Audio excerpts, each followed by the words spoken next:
Bharatanatyam to Mohiniyattam title చూస్తుంటే ఇది ఒక క్లాసికల్ డాన్స్ మూవీలో అనిపిస్తుంది కదా, కానీ కాదు. ఇది ఒక Malayalam dark comedy crime thriller. ఈ సినిమా ఎలా ఉందో సింపుల్ చెప్పాలంటే భలే బాగుంది. టైం పాస్ కోసం చూడవచ్చు, ఒక మంచి ఫ్లోలో వెళ్ళిపోతుంటుంది. కాకపోతే ఒక విషయం గుర్తుంచుకోండి, ఈ సినిమా చూసే ముందు ఇది సీక్వెల్. పార్ట్ 1 2024లో రిలీజ్ అయింది. పార్ట్ 1 పక్కా చూడాలా, పార్ట్ 2 అర్థం అవ్వాలంటే అలా ఏం లేదు. పార్ట్ 1 చూడకుండానే పార్ట్ 2 చూడవచ్చు, స్టోరీ అయితే అర్థమవుతుంది. కాకపోతే ఈ మూవీలో చాలా క్యారెక్టర్స్ ఇన్వాల్వ్ అయి ఉన్నాయి. ప్రతి క్యారెక్టర్ పేరు, అలాగే ప్రతి క్యారెక్టర్ రిలేషన్షిప్ అర్థం అవ్వాలంటే అప్పుడు ఖచ్చితంగా పార్ట్ 1 చూడాల్సిందే. పార్ట్ 1 అయితే అమెజాన్ ప్రైమ్ లో ప్రస్తుతానికి స్ట్రీమ్ అవుతుంది. ఈ మూవీ స్టోరీ సింపుల్ గా ఉన్నా ఇంట్రెస్టింగ్ గా ఉంటుంది. హీరో వాళ్ళ ఫాదర్ భరత్ చనిపోతాడు. ఆయన చనిపోయిన తర్వాత గోవింద్ అనే ఆయన హీరో వాళ్ళ ఇంటికి వచ్చి, నేను మీ ఫాదర్ ఎప్పటి నుంచో క్లోజ్ ఫ్రెండ్స్, మేమిద్దరం అలాగే మరొక ఇద్దరు కలిసి ఒక టెంపుల్ స్కామ్ చేసినాం. ఆ స్కామ్ మీద ఒక పోలీస్ ఇన్వెస్టిగేషన్ జరగబోతుంది. ఆ ఇన్వెస్టిగేషన్ నుంచి మనం బయటపడాలంటే మీరు ఒక 35 lakhs ఇవ్వాలి, లేకపోతే మనందరం జైలుకి వెళ్ళాల్సి వస్తుందని చెప్తాడు. ఆయన చెప్పింది ఫస్ట్ హీరో వాళ్ళ ఫ్యామిలీకి అసలు ఏం అర్థం కాలే. అర్థమైనా కూడా వాళ్ళ కాడ పైసలు కాబట్టి మా కాడ పైసల్లో మమ్మల్ని ఇబ్బంది పెట్టకని చెప్తే ఆయన వినకుండా గొడవ స్టార్ట్ చేశాడు.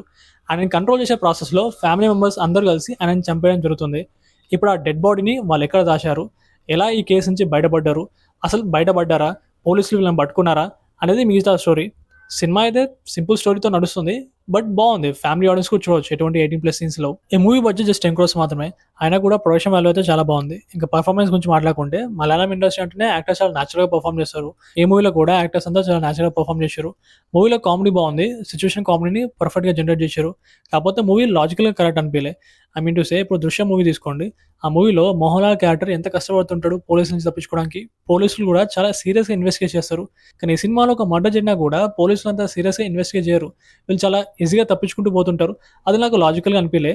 కాకపోతే ఇది డార్క్ కామెడీ థ్రిల్లర్ కాబట్టి, మరి కామెడీ థ్రిల్లర్లో సీరియస్నెస్ అవసరమా, లాజిక్ అవసరమా, కామెడీ ఉంటే చాలు కదా అని మీకు అనిపిస్తే ఖచ్చితంగా ఈ మూవీ నచ్చుతుంది. ఓవరాల్గా ఈ మూవీలో ఉన్న పాజిటివ్స్ అండ్ నెగిటివ్స్ గురించి మాట్లాడుకుంటే పాజిటివ్స్ అయితే చాలా ఉన్నాయి. మూవీ చాలా ఫన్ అండ్ ఎంటర్టైనింగ్గా ఉంటుంది.